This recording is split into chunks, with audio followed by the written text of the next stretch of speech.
Hello বন্ধুরা, আজকে তোমাদের রুই মাছ দিয়ে গোবিন্দভোগে চাল দিয়ে রেসিপিটা দেখাবো।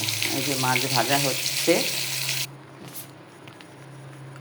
তেজপাতা, শুকনো লঙ্কা, গোটা গরম মশলা ফোড়ন দিলাম, তারপরে পেঁয়াজটা দিলাম।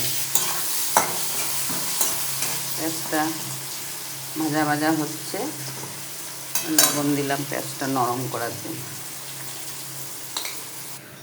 পেঁয়াজটা ভাজা ভাজা হয়ে গেছে, এবার টমেটো দিলাম, হলুদ দেবো,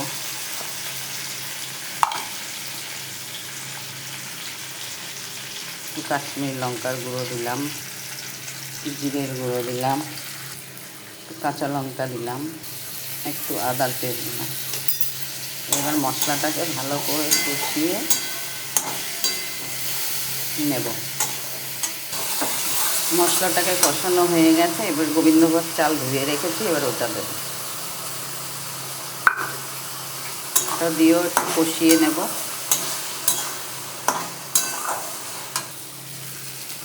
গোবিন্দভোগ চাল দিয়ে কষানো হয়ে গেছে, এবারে গরম জল দেবো।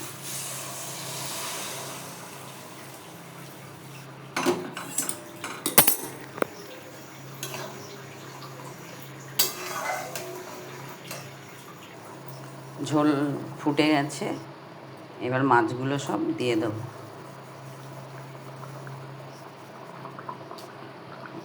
এবার এটা ভাপে ভাপে হবে, আস্তে আস্তে হবে।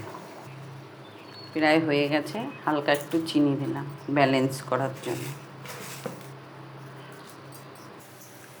এই দেখো হয়ে গেছে, রেডি। এবার একটু গরম মশলা, একটু ঘি দেব।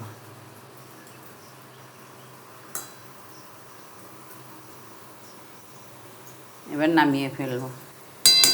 দেখো বন্ধু কেমন হয়েছে, কমেন্ট করে জানি। ভালো লাগলে শেয়ার লাইক করো।